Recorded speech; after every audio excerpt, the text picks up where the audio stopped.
Ever wondered what makes TV so powerful in Jamaica? Time to find out. Welcome to Global TV Group 358, where television meets innovation. We're not just about shows, we're about shaping society. In Jamaica, TV keeps you informed, connects diverse voices, and supports democracy. Imagine a Jamaica where broadcasters unite, sharing data and collaborating globally. That's us, a unified voice in the TV industry. Did you know TV advertising is still king? It drives website traffic, boosts brand equity, and powers integrated campaigns. Even in an age of digital, TV stands strong, resilient in tough times. Our global TV deck is your treasure trove of insights and data. With charts, graphs, and success stories, it's your guide to impactful TV advertising. Curious to learn more? Visit our website and see how Global TV Group 358 keeps television at the heart of entertainment in Jamaica. Get ready to binge watch the future.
President Mandela was in prison for 20 odd years. And he leave from the prison and take the seat of the president. Stone one, big him and show one stone, and it bring about the feeling to all wicked men.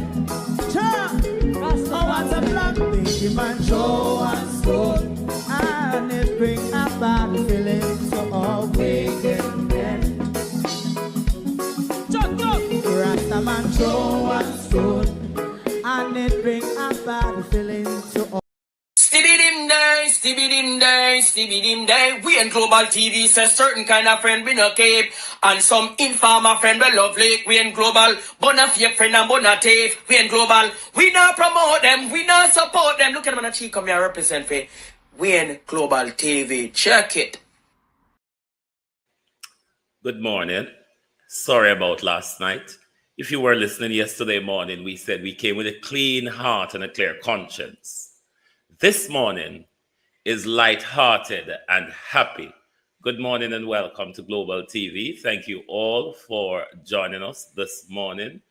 To my community of party and all my family members, platform moderators, membership holders, viewers, subscribers, commenters, and trolls, good morning, and welcome. Thank you all for joining us this morning. Gloria Morris, Sharon Bernard.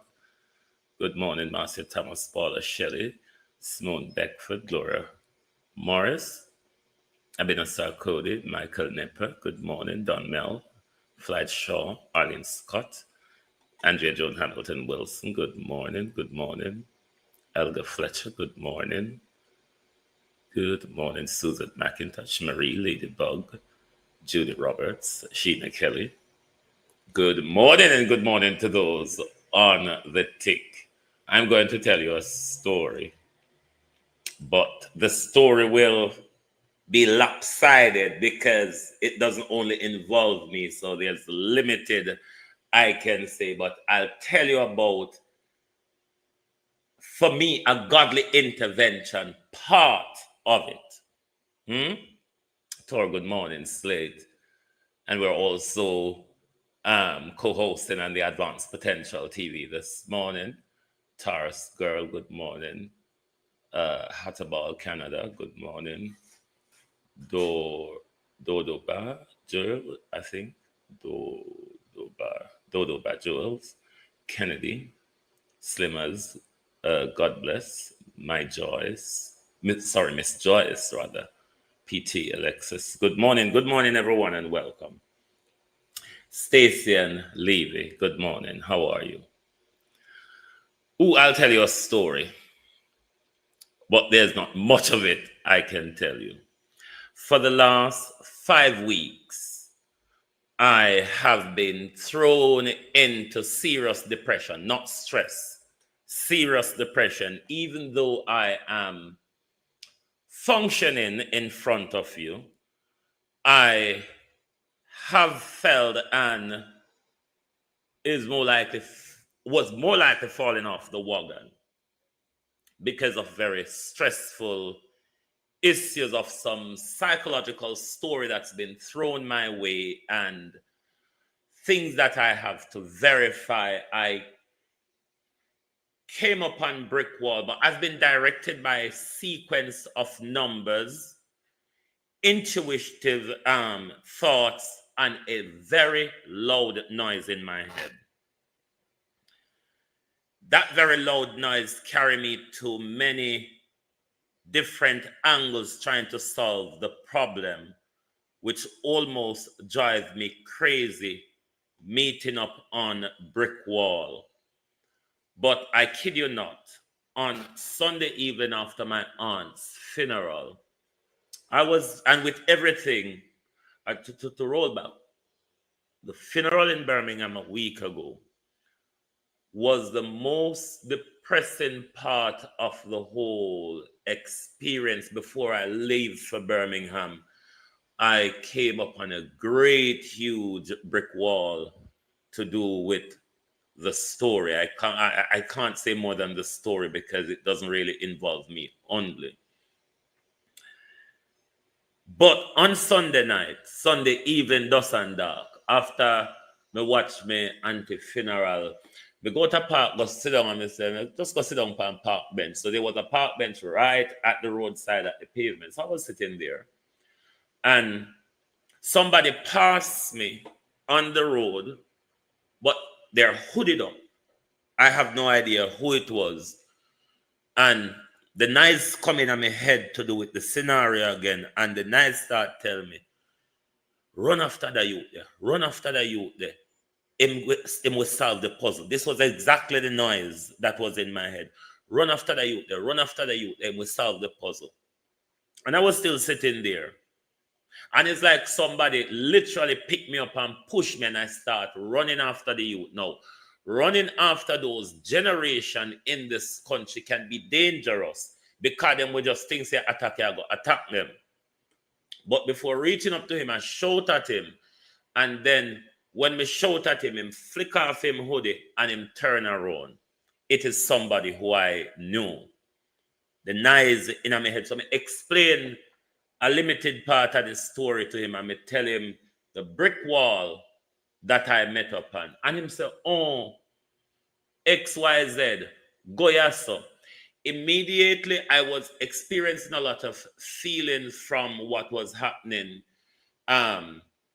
Anxiety, claustrophobia, obsession. The only feeling I probably wasn't experienced deep enough was paranoia. But I was having all of those depressive feeling, hopelessness, feeling lost. I haven't even been cycling for weeks now because I'm not focusing and I don't want to ride into anything. So for the last week, I haven't been even cycling. Nobody still managed understand that I was seriously disturbed, even though I appear to be functioning. The information that guy who the noise in my head told me to trace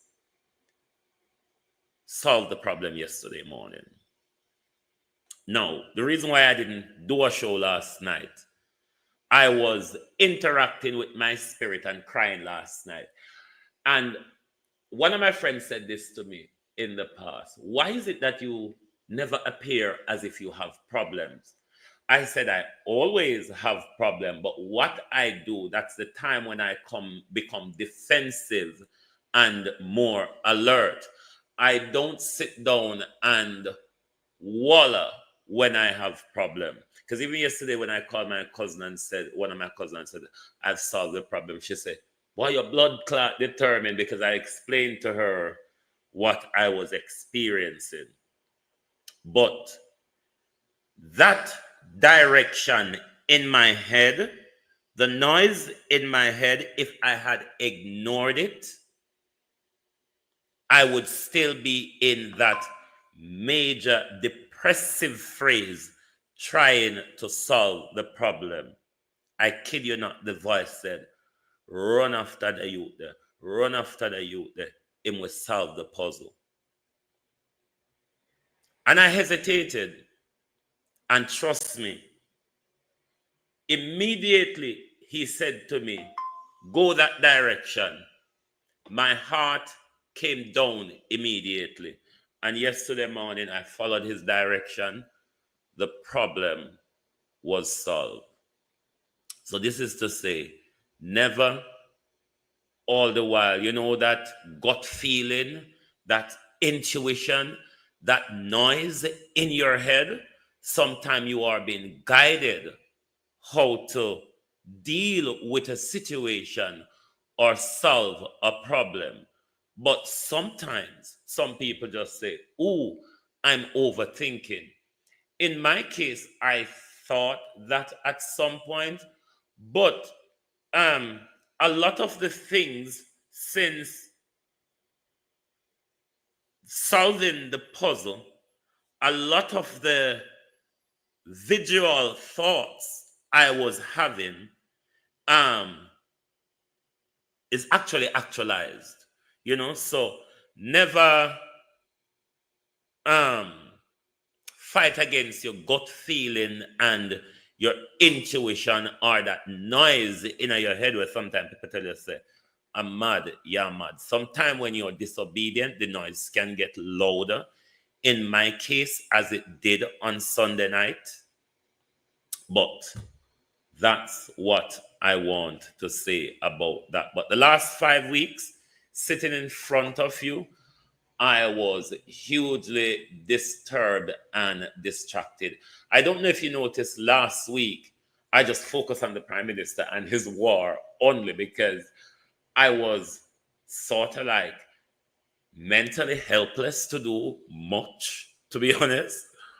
But I can say, thank God I'm over that. And when I say I'm directed by God, please take the religious dogmas and all that out of it. God within you, God the mind, God the universe, God the intuitive speaking. That's the direction I've had. Wagwan Karen, how you do? How faith and her nyamin? I don't know where she go put her belly when she come back, because she and her belly must have go come back in a two different space. Anyway, thank you all for listening to my bit of fluffery.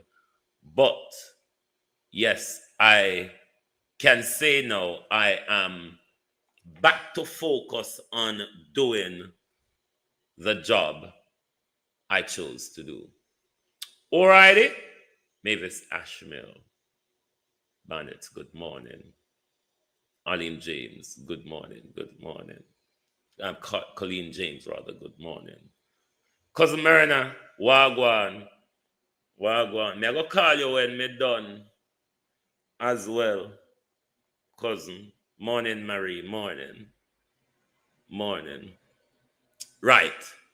I'm going to do a few issues this morning. This program will, how long is this program this morning? It is how long is a piece of string. Color, how you do? Colleen, welcome. How long is this program this morning? How long is a piece of string? Amos. There's a squabble, Amos, between yourself and Damian Crawford. Lying wicked, Amos. Thanks, Opal Watson. Thank you. Type in the chat. Lying wicked, Amos. And why I'm calling you lying wicked, Amos, this morning, because you, Amos, came with a story. Senator Crawford, Amos, not only came with a story, but came with visual footage, Amos, to back it up. Lying wicked, Amos, this morning. Where are my labor rights on TikTok this morning? Come, draw closer, because I can't upset. Where am I happy this morning, labor rights? You could throw hot shit, or even Alice shit at me this morning. I'll just brush it off. Calling all my labor rights this morning. Joan Bailey, good morning. Wicked lying Amos. We're going to go straight into Amos and Senator Crawford, because we have quite something this morning, and we'll end with Jovan Ellis Cooley and the JCF. That I will approach this morning as an academic. I don't want you to hold me guilty this morning. I want you to just wait and listen to my argument, because the argument of Jovan Ellis this morning, I will approach as an academic this morning. Both sides of the fence. That's how I will approach the Jovan Ellis issue this morning. But let's listen to wicked lying Amos, and then we'll listen to Senator Crawford.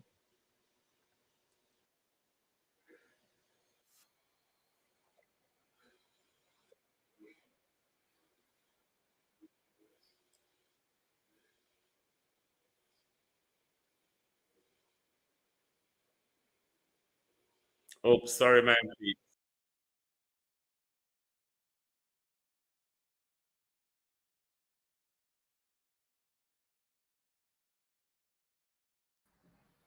Gathered together, having fun, meeting and greeting. Sorry about that. I did some malfunction there. I think that's the third. I had a social for my workers and supporters along Grove Road in the vicinity of Scaly's business place. We started off because it was raining all day. So we started off somewhere after 4 o'clock.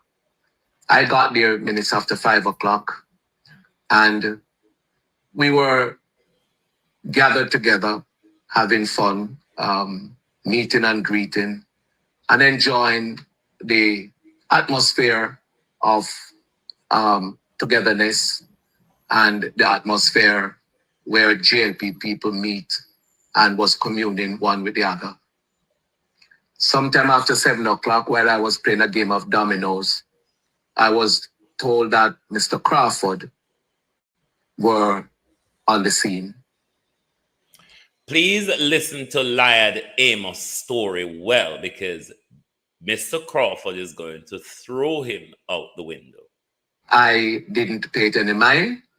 I continued to play dominoes. And then he came over to where I was and he greeted me and I greeted him. And I think that's the best way to do things, to act with each other in a way that our supporters, they themselves will emulate and to act among themselves despite the rivalry as such. I didn't take it for anything because I thought that he would have recognized that it was a JLP event and that himself and Mr. Herbert Garrett, the counselor for Linstead, who was on the scene, along with 4 others, 2 men who came with Mr. Crawford in his vehicle, and Mr. Garrett came there with a female and another man. However, they remained on the location. And to my surprise, Mr. Garrett, who was a justice of the peace and the counsel for Linstead, interfered with what he came and saw and told one of my supporters and workers that the music, which were all JLP music, that the music cannot be played there. And not only that, one of the gentlemen that came with Mr. Crawford in his vehicle turned off the music. Now, as a result of that, my supporters and workers became agitated and a skirmish developed in the bar. Now, I view this as an act of confrontation and an act of indiscretion by Mr.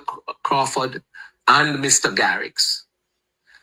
Mr. Garrett is a justice of the peace and he's also the counselor. I have a good relationship with him over the years. When we have our extravaganza in Yorton at Ridalco, he's invited and he comes there, he plays domino with us. So we have this kind of relationship as decent human beings. Now, if I weren't there, this could have resulted in something very bad. Tap up the screen. Tap up the screen. And it would have been as a direct result of the indiscretion and the stupidity of Mr. Crawford and Mr. Garrett, the justice of the peace. Listen to this story, we never now, one long tour. Some of my supporters became so agitated that they threatened to puncture the tires and to do damage to the vehicles driven by Garrett and Crawford. I prevented that. I de-escalated the situation. I have since reported the matter to the police, and I have reported it formally for them to act on the matter. I have reported the matter to the hierarchy of the JLP, and I'm making this announcement so that all Jamaica can hear what has taken place. I want the ombudsman to know what has taken place. I want the leader of the opposition to know what has taken place. Mr. Crawford is one of the main proponents who speaks on national security. He speaks on education. He speaks on finance. He speaks on culture. He doesn't actually speak in national security, Amos. Peter Bunting does that, all right?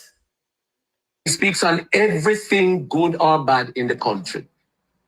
And simply an area that could have resulted in a conflict where people could be injured or killed as a result of our political history of confrontation came into an environment of his opponent with over 100 people and conducted themselves in a way and manner that I am now convinced is an act of confrontation.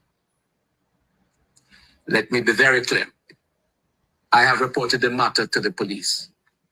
I am making a public pronouncement because in the future, if such a confrontation takes place, I am not sure that I will be able to prevent what may have happened at Grove Road on Saturday night.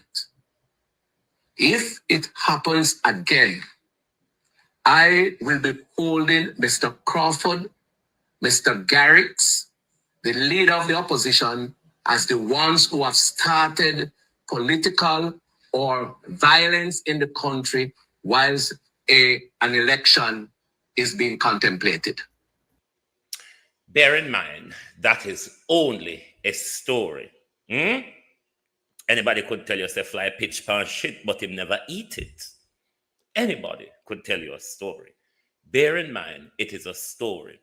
But in the story, you know, there's always that octopus tentacle that reaches to the leader of the opposition. Luckily this morning, his race, creed, color, nationality, passport, or birth paper didn't get into it. But the tentacle reaches to the leader of the opposition. Amos has only told us a story. Now what you're going to hear from Mr. Crawford is a story backed up. Amos, the former deputy or whatsoever commissioner of police, the brown uniform Amos. Listen to how a story is presented, Amos, backed up by evidence, wicked policeman. We have never had it in St. Catherine Northwestern. I have never had to treat with a matter such as this. And I am bringing it to the public's attention so that if and when there is a recurrence, Mr. Crawford will not be able to speak his way out of it. This is the problem. Mr. Crawford and Mr. Campbell is creating too much havoc for this government because, you know, those two PNP are very lippy. Senator Crawford and General Secretary Dr. Dayton Campbell are two very lippy PNP. Two PNP that the Bangladesh labor rights can barely try to get around. It's hard, labor rights. I know it is hard to get around those two. There is a concerted effort by the Jamaica Labour Party in trying to silence the voice of Dr. Campbell and Senator Crawford. I'm just wondering if they will at any point succeed. But they are trying very hard to silence the voice of those two opposition because hard to get around those two labor rights, isn't it? Okay, now that we were invited to play dominoes, we came. Let's listen to Senator Crawford's side of the story backed up by evidence. And suggested that it was as a result of information that he received and that he did not see any of the things that he was saying. I asked him in that conversation, why would it be that as a former assistant commissioner of police, you would take hearsay and not investigate any at all? Why would you not have come to me, call me, and ask if any of that was true? Why would you, first of all, make a report and then make a video of things that was definitely not true?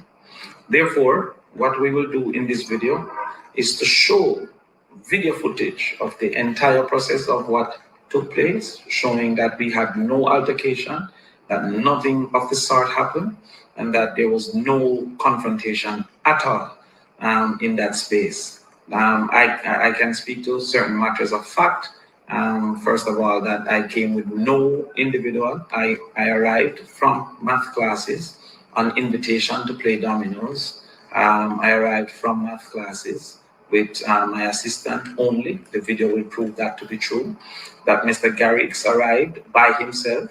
The video will prove that to be true. That the JLP were having their fun while we played dominoes unbothered. The video will show that to be true. And that the actual proprietor of the bar was at the table playing dominoes with us. You will see from the video that we do not have on any political garment, and that none of what Mr. Amos has said is actually true.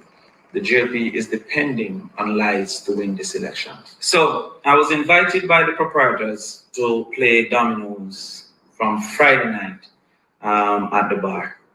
I indicated to them that I was preparing for the math classes that I have with the students, and that I would not be available until Saturday at 6. The agreement was made for Saturday at 6. Service. I had no knowledge, no inclination, no information that Mr. Amos would be present at the bar. So here you see us arriving I'm in the Suzuki Vitara, and you can see us arriving at about 6:10, 6:05 in the broad of the day. It's clear that this isn't after 7. So we're arriving in the broad of day. You will see me driving myself, reversing to park. You will see me highlight from the vehicle. I am in the gray shorts and the white shirt. So no political color, because I was actually coming from class. My assistant there has come out, and you see me walking across the road there. Now you will see where I actually now close the car. You will see where I close the car, you see the blinkers go off. Still no 2 men. I don't know where Mr. Amos got this Crawford arrived with 2 men from. My assistant is now feeling quite aggrieved that she was mistaken not only for a man, but for 2 men. All right. So we went to greet some individuals across the road. And here you see Mr. Garrett arriving by himself in his red shirt. There's Mr. Garrett there.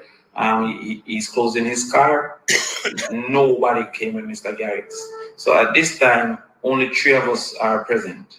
Nobody came with me. That was a lie. No men came with me. That was a lie.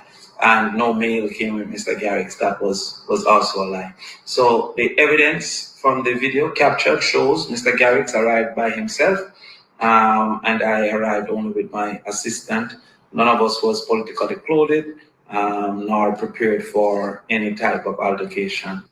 And that himself and Mr. Herbert Garrett, the counsel for Linstead, who was on the scene, along with 4 others, 2 men who came with Mr. Crawford in his vehicle, and Mr. Garrett came there with a female and another man. So additionally, you will see here Mr. Garrett by himself entering the bar, while I went through the other side to go and greet Mr. Amos. Mr. Amos and I had warm interactions.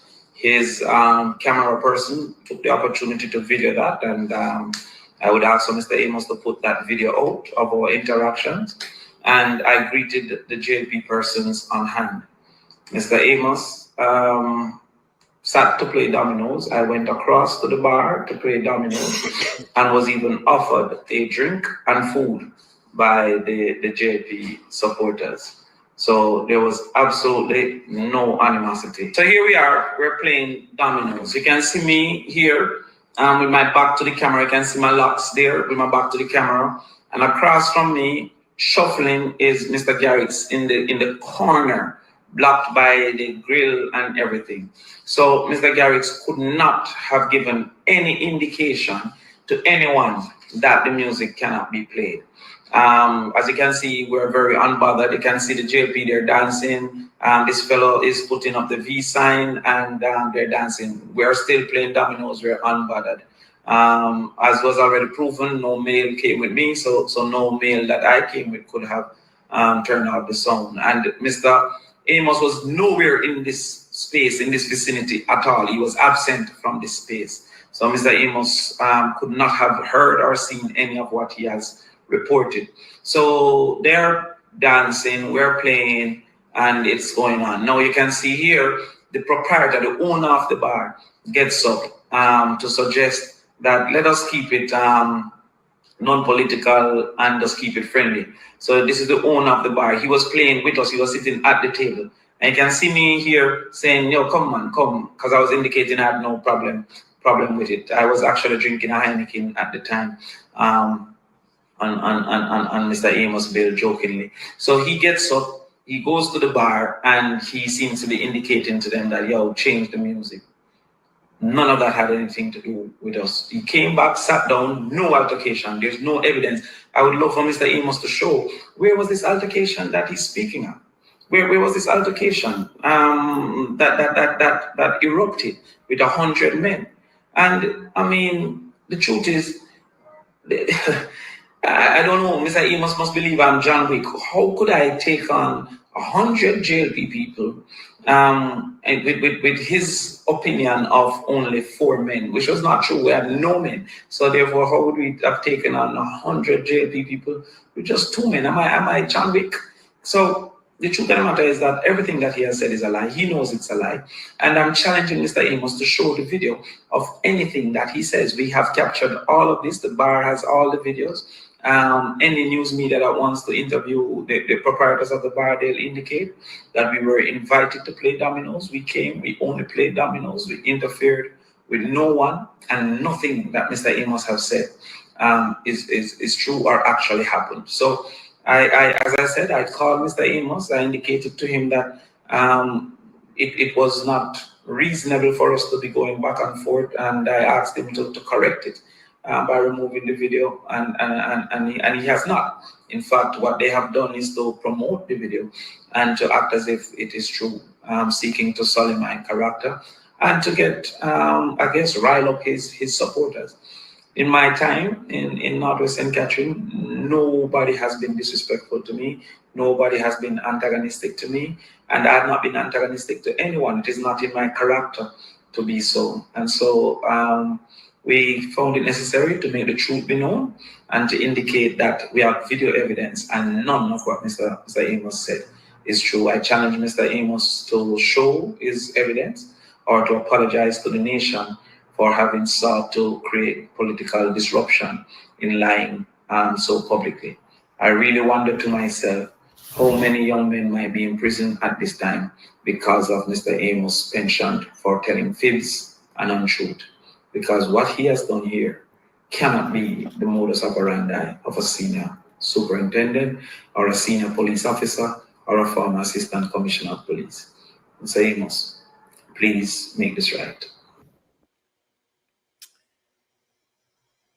Amos, a former acting or deputy commissioner of police, brown uniform, giving instruction, signing off, and penning your children, has come out and told a blatant lie without a shred of evidence.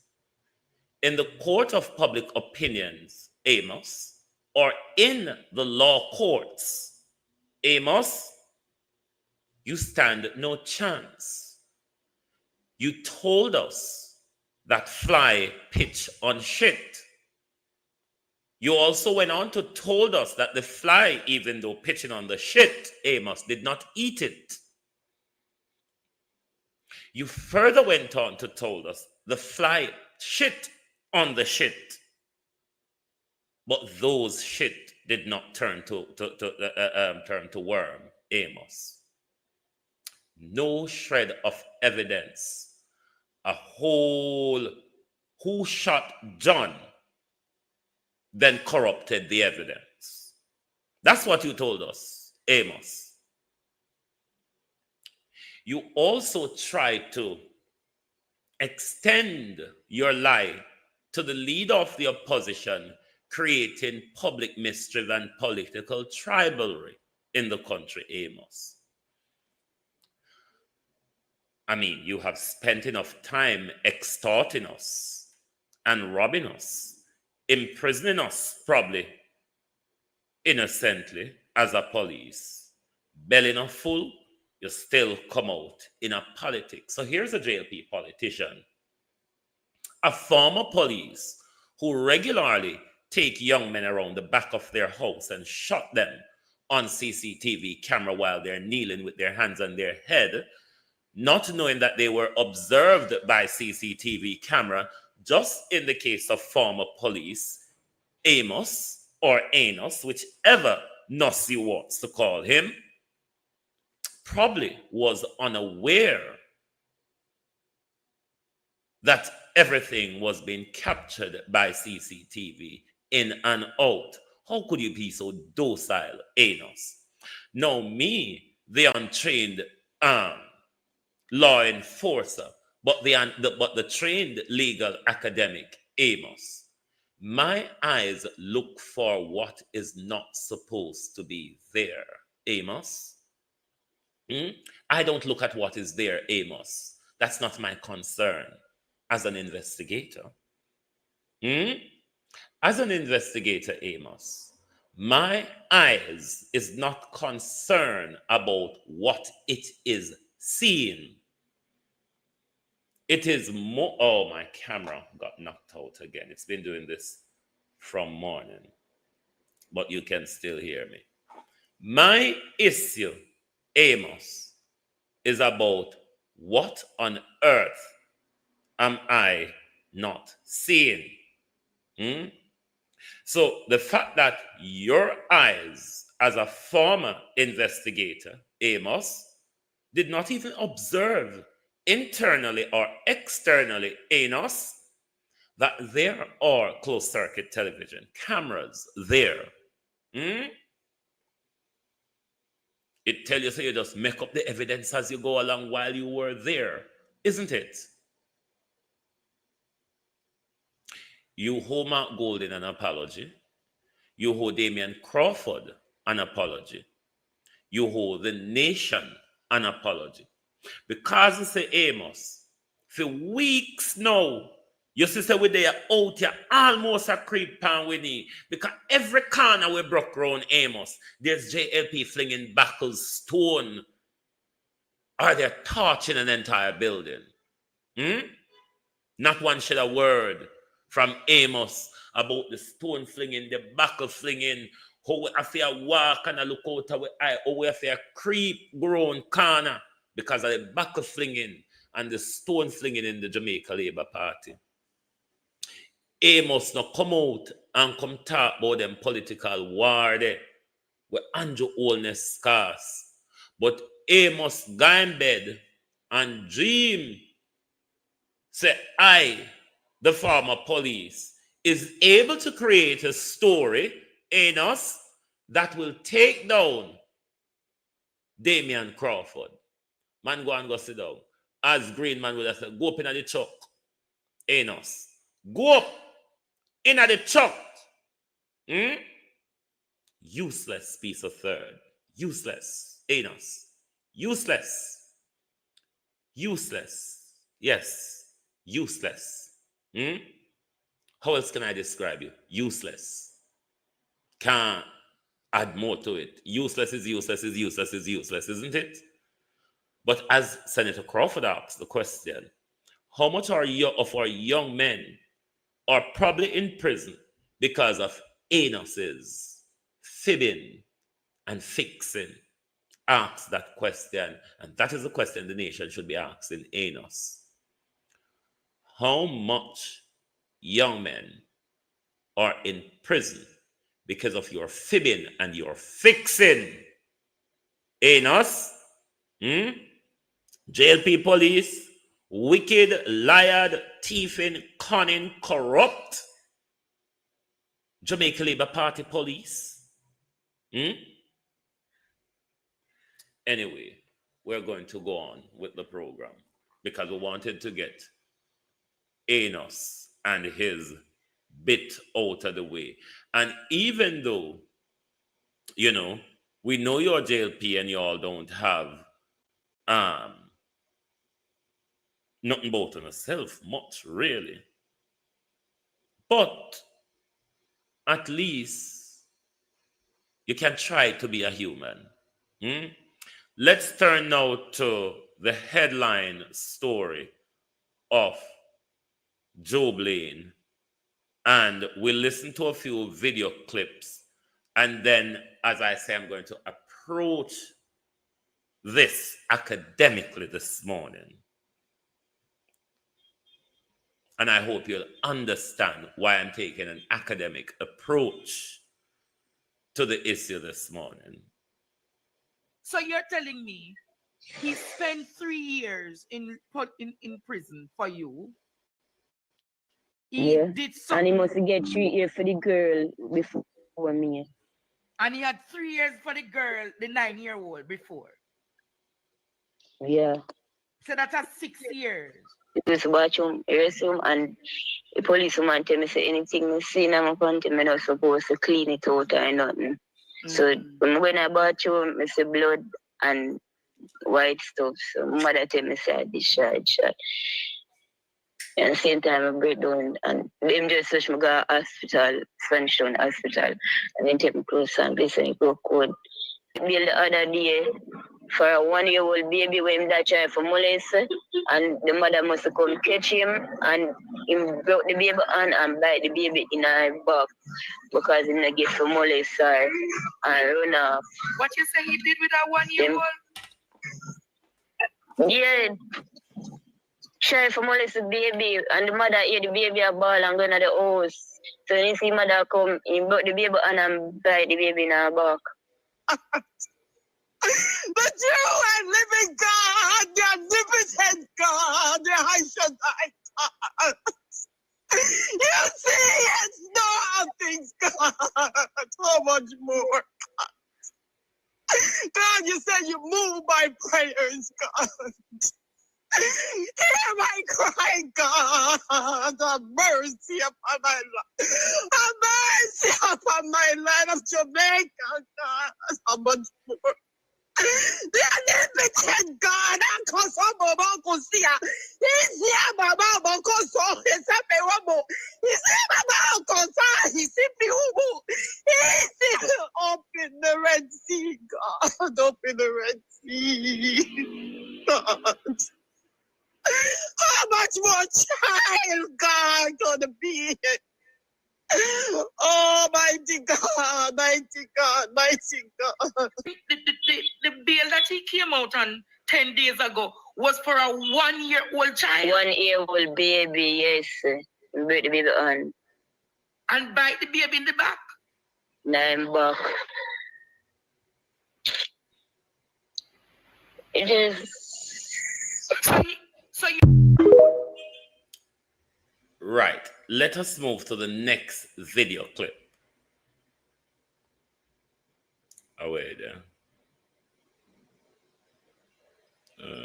Hold on. Don't play me up here. Yes, here it is. I want to assure you that the investigation has been tense, continue to be tense, and we have been working tirelessly to bring the perpetrator to justice. Today I bring an update on the investigation. That investigation led a team from St. Catherine North into the Clarendon area, where Giovanni Ellis, the person of interest in Kelsey's murder, was fatally shot in the Parliamentary District of Sandy Bay in Clarendon earlier today. Ellis reportedly pointed a pistol at the St. Catherine North team, and the weapon was subsequently seized after police intervened action. We did make several calls and pleas for Ellis to turn himself in, but unfortunately he decided otherwise. We do understand the concerns and fears that this incident has raised, and we want to reassure the community that we are committed to ensuring the safety and security of all residents. Right. This is a very difficult subject to tackle. Not difficult to tackle in the sense of the subject, but of everything intertwined. And as I said, I'm going to take an academic approach to this, meaning I'm going to look at it from both sides. Now, we are aware that he has been shot by the police. Now, let me first get what some people would call the cruel side of me out of the way, the emotionless side of me out of the way. And this would be based on all the compilations of stories that we are hearing at the moment, because none, as opposed to, except for what he has been already charged or convicted for, the stories in relation to the recent assault and murder, rape and murder, are not confirmed by any evidence. But to deploy the cruel side of me, unbelieving the story, who cares if he's been shot? Even though I would like to ask the police a question, the usual argument of him pointing a gun at you, did he really point a gun at you? But who cares if he really kills that young lady, that young girl? If he has been this prolific of an offender, who cares? If he was being shot by Bag and Pan, Mr. Chambers, I mean, after Bag and Pan done shot him, Bag and Pan would have still kicked him. I mean, if they want to even shake him back to life, knock upon over him and revive him and shot him again, who cares? I really couldn't give a toss on the information we hear operating that I believe the information. Who gives a toss if he has been shot, whether he pointed a gun at the police or not? Delroy Chuck may give a toss, because remember, the minister says it's a double punishment to tell the public that such a prolific offender is living next to your child. So who cares? If Delroy Chuck cares, so that's the cruel side of me, out of the way. Who really gives a toss about Jovan Ellis? Now, let me put on my legal cap in this scenario. Justice. Justice come in many different ways, whether be by remorse, retribution, fines, apology, prison sentence. There's justice in many different ways. Even execution is justice, because you have it in several different jurisdictions. All of us are aware of the American jurisdiction, whether it be by lethal injection or whatever. It used to be hanging. Is execution before trial really justice, and I'm being academic here, is execution without trial really justice? Of course, there are proof from previous conviction that he is such an offender. Is the story true though? Could he been set up? Because everybody knows that him is. I'm just treading academically. I'm warning you. And if no evidence, such as eyewitness, forensics, CCTV, or otherwise, has confirmed it to be true, is execution really justice? What if, just a broad what if, forensic evidence turns out that she was raped and murdered by somebody else? You see, I've always puzzled with the death penalty, because you can reverse a life sentence. You can reverse whatever the sentence is, except for a death penalty. It's not that I do not agree with the death penalty. I more so struggle with the jurisdiction that imposes the death penalty. Let's look at our jurisdiction. Deanne Campbell, how you doing, my friend? The Easy Jerk, Colleen Jones. Let's look at our jurisdiction and just keep Amos and his story in mind real sweet while we're looking at our jurisdiction, DK.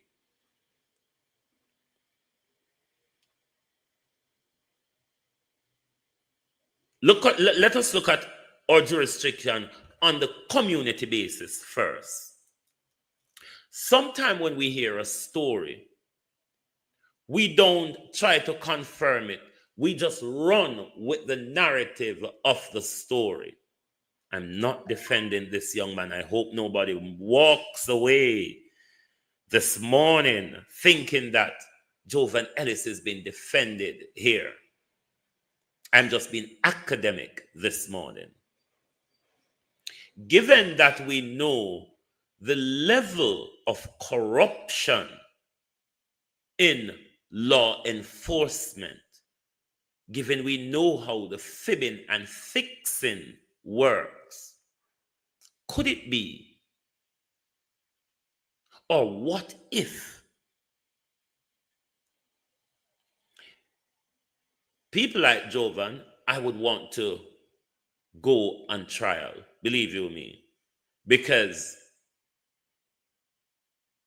I would want all the evidence explored and contested. What if it sounds like that's exactly what you are doing? Shelley and Wright, you don't understand when people are taking an academic approach, or have you not heard what I made clear on the right of my argument? So if you're going to use my argument, you need to use the left and the right of my argument. I made the right clear first, what I think. Now that I'm going through the left of it, you need to understand how an academic approach is done. A critical analysis. A critical analysis. How much times, Shellyan, have we seen people get their case dropped in the justice system because there was a huge shed of corruption, there wasn't the proper or correct evidence or whatever? Me exploring the administration of justice is not a defense for criminality. Because people can really get set up doesn't mean that he's been set up, but there's no problem in exploring. This is why there is a court of law to present evidence and to contest evidence. So far, we have his previous conviction. Your previous conviction is a likelihood that you will you could do the same thing again. Doesn't necessarily mean you will do the same thing again. So far, we have word of mouth on the current issue. It's not confirmed by eyewitness forensics or a confession. So I'm exploring the administration of justice because shooting people doesn't always mean the administration of justice. Because it could, it is not impossible that it could turn out that it might not be him. It's an academic exploration. It is not impossible. The fact that you're a thief in a community doesn't mean that you broke into Miss Matty's shop. But the entire community will say that you have broken into Miss Matty's shop. This is why we have to explore the administration of justice. And I don't think execution is without trial really mounts up to it. This is why we hold close, as you hear Isa talks about, the cloak of the presumption of innocence. The cloak of the presumption of innocence. You are protected in law by it until the evidence is presented. So far, what we have are previouses. We have previous conviction. Yes, we know from those previous convictions there is a major issue. There are high and more than highly likely that he would have, that he could have. Have we, though, got the evidence that he has? The other part of my problem with the police officer, did he really point a gun at you? Did he really point a gun at you?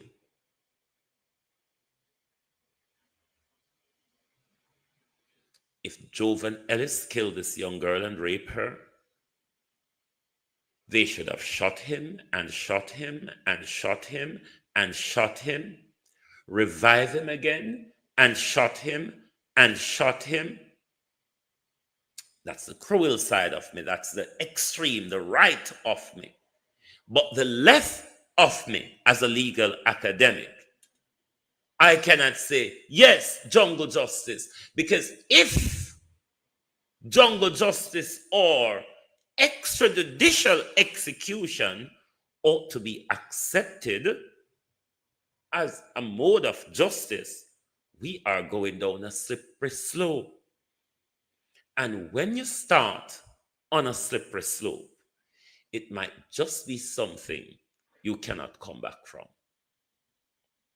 As I said yesterday morning, the crime against this 9-year-old is the crime of Jamaica. We have been harboring it for too long.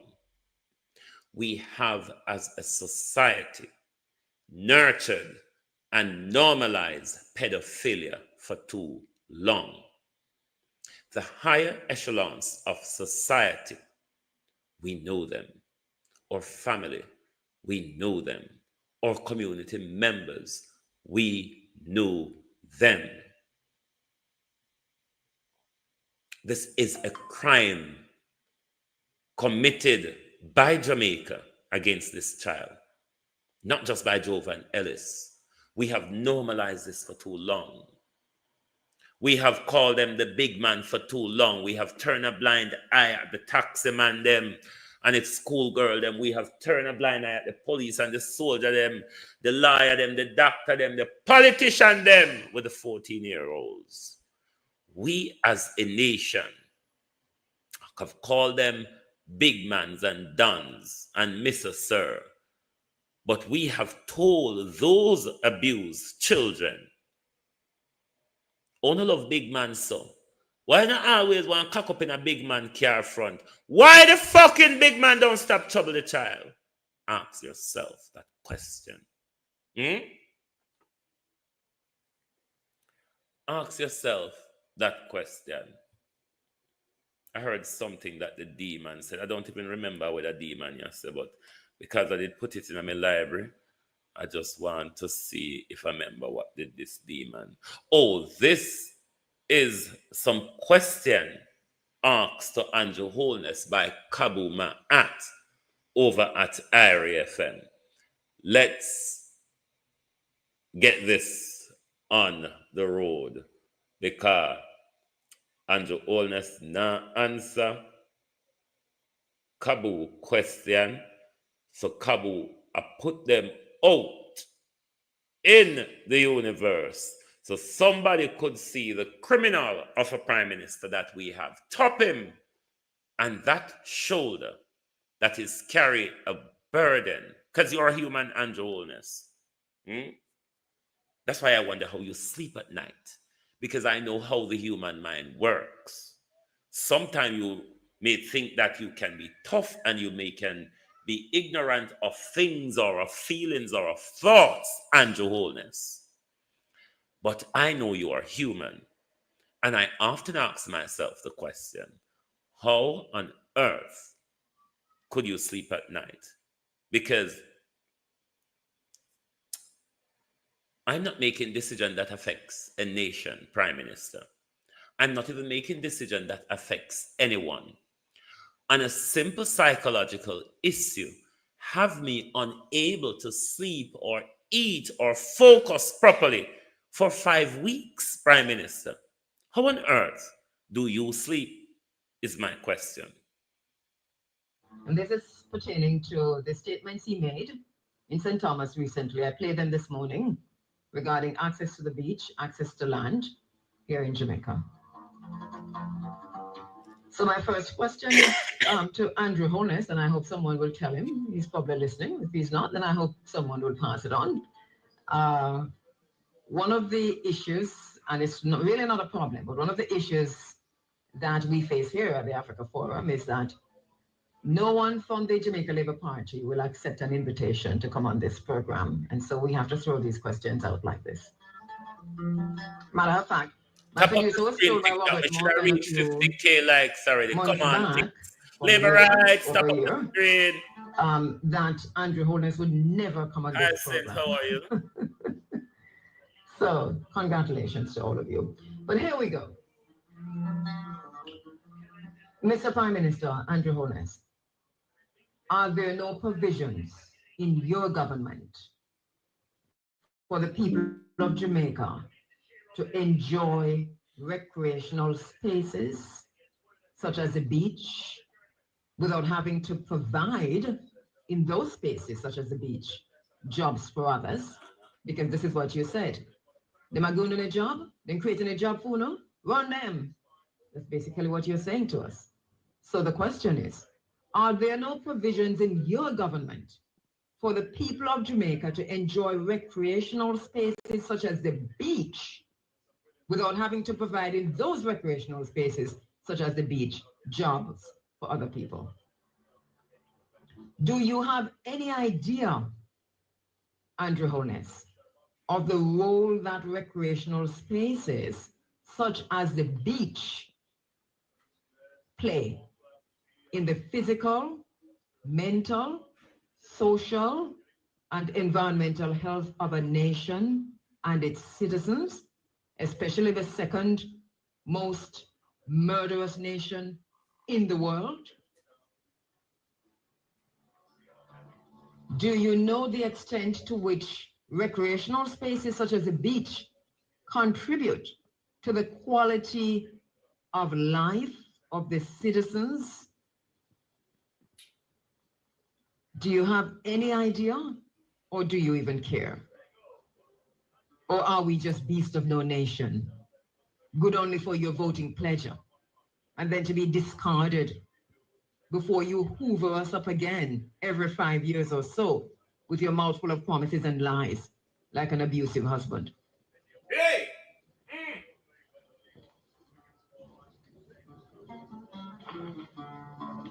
Questions for the Prime Minister. Andrew Holness, to what extent do you and your government allow for recreational issues to be discussed and included in your development plans for this country? Or do you even care? Question for Andrew Holness, Prime Minister of Jamaica. Do you even care whether Jamaicans have access to the sea, to the beaches, and public access to the beaches from Negril Point to Morant Point? Do you even care that this access is being denied to Jamaicans? Do you even care? And yet you have the temerity, the boldness to stand up in your official capacity as Prime Minister and lie to the Jamaican people that your government is not in the business of selling beaches. I put it to you that that is semantics. Our lived experiences are otherwise. We do not have access. It means that your government is selling the beach. It is semantics.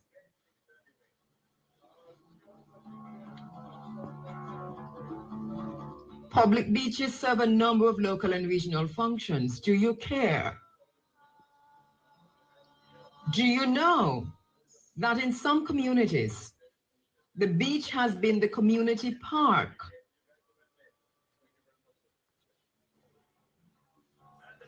And do you know that the reason why we're losing this kind of communal commensality and turning to scamming and all kinds of things is that over time, there has been a lack of access because of high entrance fees, or just it lock off from way because government sell the land, which was Crown land, which we don't know how you get that in the first place to be your land.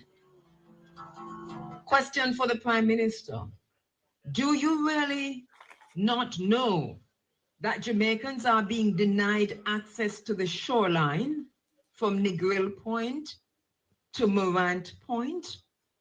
Do you really not know that Jamaicans have little or no right of access to almost all of the beaches that we formerly had access to when you became Prime Minister for the first time? Or do you really not care for the truth in this matter? I invite you and Robert Morgan, your flying monkey, and your team, as our brother said from Jabem last week, to get a monkey with wings, Mr. Morgan. Can you imagine? Mr. Morgan, a monkey with wings. Get out of your tinted SUVs, bulletproof tinted SUVs in one of the most murderous countries in the world, and walk along the coastline and see how many beaches you can access without your ID or anyone recognizing you. Question for the Prime Minister, Andrew Holness, because he will not come on this program. What has caused you, a young man from the people, to take this hardline decision to sell out the people of Jamaica in the name of tourism, neoliberalism, and all kinds of isms. And globalization. And schisms. Question for Andrew Holness, the Prime Minister of Jamaica. Do you really not know that Jamaicans are losing both the vertical access, that is the access to the shoreline, and the lateral access along the shoreline at a rate akin to apartheid South Africa's retake of South Africa? Do you really not know that in a country such as Jamaica, the second most murderous country in the world, where living is a game of chance and a game of luck, that our beaches provide a multitude of benefits to us that could most possibly cut back on some of the domestic violence that you have? Do you not know that research has shown that beaches provide leisure in the form of recreational activities and relaxation, meditation, take our minds of the harsh times, of the hard times? That beaches improve our overall health and act as cooling circles in this high-pressured, high-stressed country? That beaches create economic opportunities from fishing to local tourism where the people are included? That beaches improve people's mental health and spiritual well-being? Do you really not know? Or is it that you do not care? Why are you gaslighting the nation? Mr. Prime Minister Andrew Holness, I put it to you that the theft of the Jamaican beaches from the Jamaican people and the denial of access to the Jamaican people and your subsequent lies and gaslighting are all rooted in racism, colorism, historical inequities deeply rooted in segregation and racial discrimination and exclusion that you have. What a nice piece of putting together. What a nice piece of putting together. You couldn't say it better than Kabu Ma'at. But to talk more about the spiritual aspects of the beach that I don't know if you are aware of. As you heard Kabu Ma'at mention the several different benefits of the beach. But to speak of the sea and the salt itself, whether you want to call it salt or salt water, in the spiritual realm, the salt, the sea, is a detractor of negative energy. It's also a spiritual cleanser. Maybe if we have more access to beaches, we wouldn't be so stressed as a nation. Despite having so much churches around us, we can barely walk without buck with open church step. We are the second most murderous nation in the world.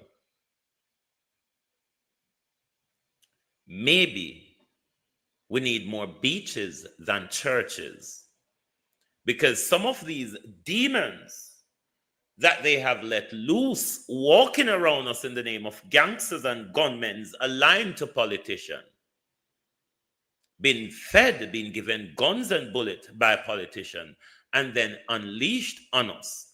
Maybe if they have access to beaches, maybe if they could go for a swim, maybe if they could sit on the shoreline and have those meditative thoughts interact with their inner self, while that ocean is drawing away all the negative influences and demons and force around them, maybe, Prime Minister, just maybe, you could add that to your crime fighting strategy.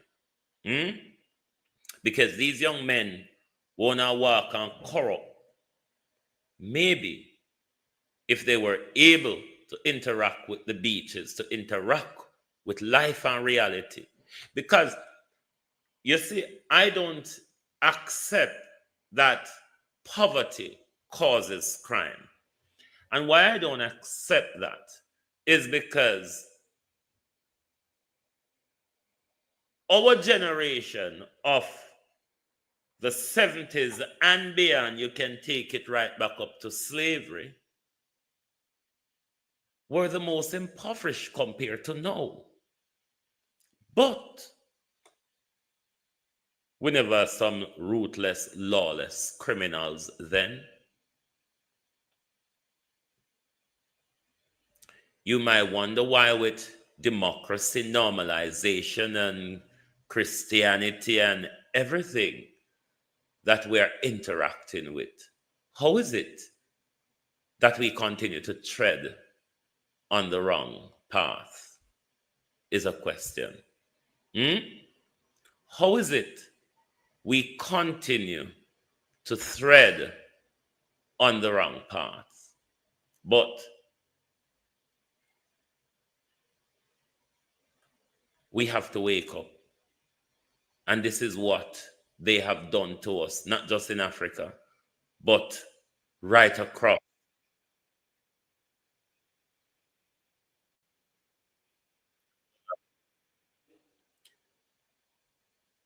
This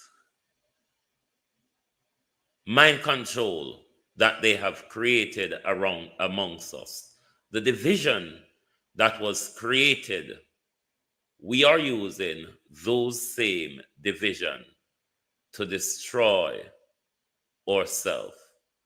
This is why unity seems so hard for us. If you wanted to stop Africa from becoming a superpower, you wouldn't have to invent a new strategy. The blueprint has already been written, tested, and perfected over centuries. You'd start by making sure Africa never unites. The easiest way to do that is by keeping people divided along ethnic, tribal, and religious lines. If they ever start working together, remind them of past grievances. Stoke old wounds, fund separatist movements, keep border disputes unresolved. Make sure every time they take one step forward, they take 2 steps back because they're too busy fighting each other. You'd install leaders who serve foreign interests, not their people.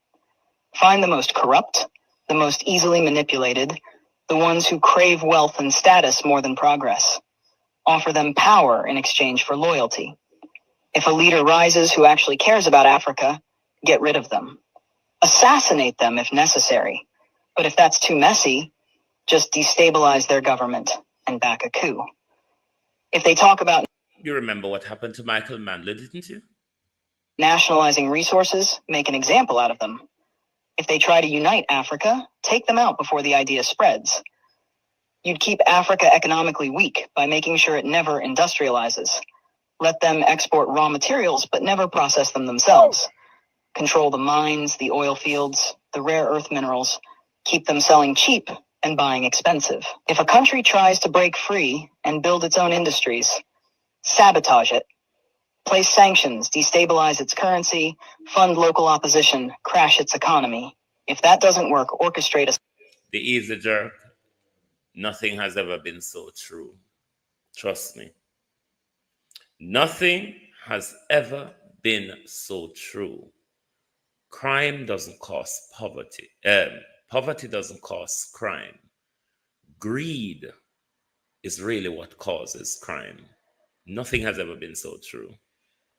A civil war. People can't build when they're too busy trying to survive. You'd make sure their education system produces workers, not innovators. Teach them history that glorifies their oppressors. Make them think their cultures are primitive, Their ancestors were savages. Their future depends on foreign approval. Train them to memorize, not to think critically. Keep their best and brightest looking overseas for opportunities. Make them dream of escaping Africa rather than fixing it. Offer scholarships that take their top minds to the West and never encourage them to return. Let the continent keep training doctors and engineers only for them to go enrich other nations. You'd control their narratives. Own their media, control their stories, dictate their image to the world. You ever why at the same time Andrew Holness government to mash up with education and with health care and agriculture at the same time? Don't keep an eye focused, yeah? Keep fighting political tribal and don't see what they do to the future of our country and our nation. Make them believe they are corrupt, hopeless, eternally in crisis. Flood their screens with poverty porn and war zones. Show them charity ads that make them believe they are helpless without foreign aid. Downplay their successes. Twist their victories into isolated incidents. If an African country develops a groundbreaking innovation, credit a foreign investor. If an African leader implements a successful policy, frame it as an anomaly rather than proof of competence. You'd make sure they remain dependent. Drown them in debt. Offer loans with impossible conditions. Force them to privatize everything so foreign corporations. That's the role of the IMF and the World Bank. Corporations own their water, their electricity, their land. When they struggle, give them just enough aid to keep them alive, but never enough to make them self-sufficient. Use charities to create a culture of reliance rather than resilience. Make them think foreign intervention is necessary, that they can't solve their own problems. That's why I stand behind Donald Trump 100% with the US AID. US need to use its AID to fix its problem at home. America, use your US AID to fix your problem at home. I think you have got enough on your hands, America. Problems, that they always need help from the outside.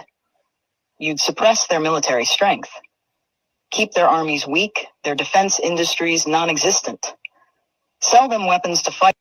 That's why I played this morning, Janet, because this is why I say it's not just about Africa. If you listen to this, it's precisely what Andrew Holness is doing to our country. That's why I want to focus and stop focus on gimmicks and all sort of shittery out there, because there are dangers ahead. Fight each other, but never let them develop high-tech military technology. If a country tries to build a strong defense system, accuse them of being a threat to stability. Make sure they always need foreign peacekeepers, foreign military bases, foreign advisors controlling their security. Keep them vulnerable to invasion, coups, and foreign interference. The formula is simple. Divide, corrupt, exploit, miseducate, control. Keep them fighting each other. Keep them looking outside for solutions. Keep them poor, dependent, insecure. Make sure every attempt to break free is met with resistance. Keep them looking outside for solution. This is why I continue to say to us, it's us that have to solve our problem. America, FBI, British, this and none of them now come help we. And them create the mess, them give away what we have, if you never know. So if them create the mess, give away what we have, and we're going to ask them to come help us clean up the mess, we may just end up in a more mess. Where in this world and in history have you seen Britain or America go that they have not left a track of devastation, of poverty, recklessness, nakedness, disaster, hungriness? What have you seen Britain and America left behind them good anywhere them go? We have to fix our own problem. Britain and America created the problem we have. Europe and America created the problem we have. We can't keep relying upon Europe and America to come fix the same problem with them create. And we have to get up as a people and tell our ruling class, F you, we are the people and we are going to decide how it's done. If we don't have a strong leader like Chore to come up and say, I'm going to show you how it's done, then us, the people, Because barring that, as I've always said, you must be comfortable going to hell in a handcart. Resistance so strong that the next generation thinks twice before trying again. This isn't a theory, it's history. The real question isn't how to stop Africa from becoming a superpower. It's how Africa can break the cycle despite every effort to keep it down.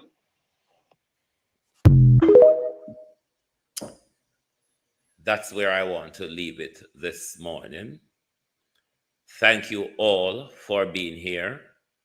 And before we go, I hope no one goes away from my platform mistaking my academic approach to the Jovan Ellis murder and raping of the 9-year-old and his subsequent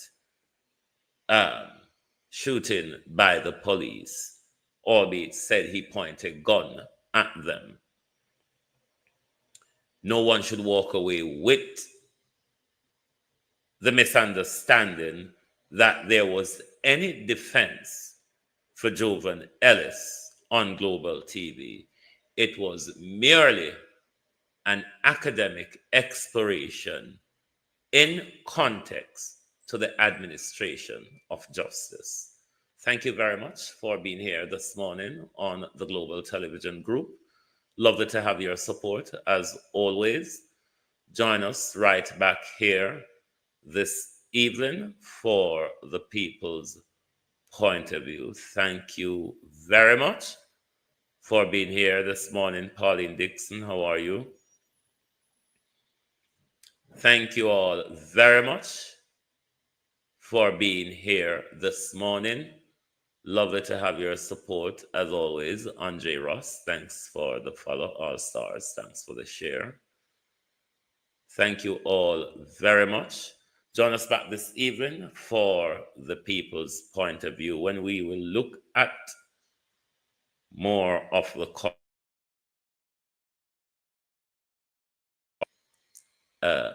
Oswin Archer. Thank you. Thank you. Thank you all. Thank you. And as usual, we'll send you out with the Lipstick Queens of Ghana. Oh, thy peace, God of my salvation, because the mouth of the sinful and wicked is open. Rastafari.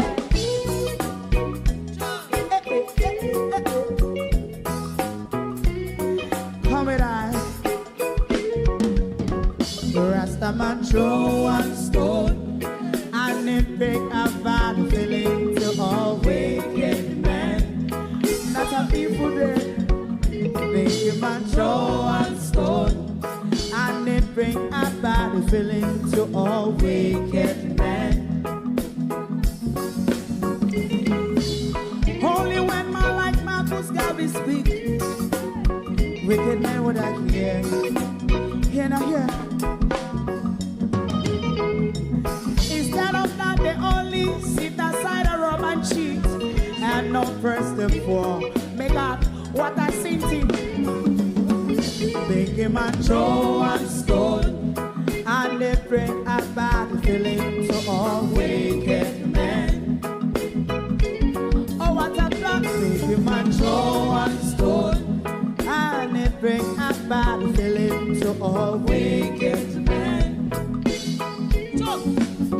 My favorite part, if Rasta make a progressive move, wicked men are red. How they want to see? They didn't can sell out Rasta and sell it out. I sell out Babylon. They give man show and stone, and they bring a bad feeling to all wicked men. They give man show and stone, and they bring a bad feeling to all wicked men. If Rasta make a progressive move, wicked men are red. How they want to see? They can sell out Rasta. I sell out Babylon. Yes, stop on the Friday. show and stone, and it bring a bad feeling to awaken men. Oh, what a black thing, man, show and stone, and it bring a bad feeling to awaken men.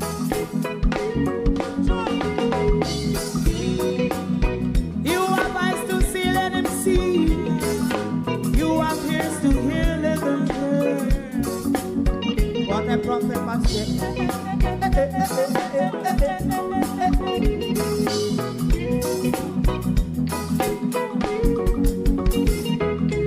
President Mandela was in prison for 20 odd years.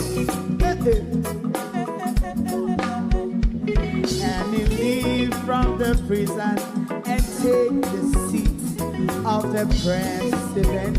Stone one, big him and show and stone, and it bring a bad feeling to awaken men. Oh, what a black big him and show and stone, and it bring a bad feeling to awaken men. Rastaman show and stone, and it bring a bad feeling to awaken men.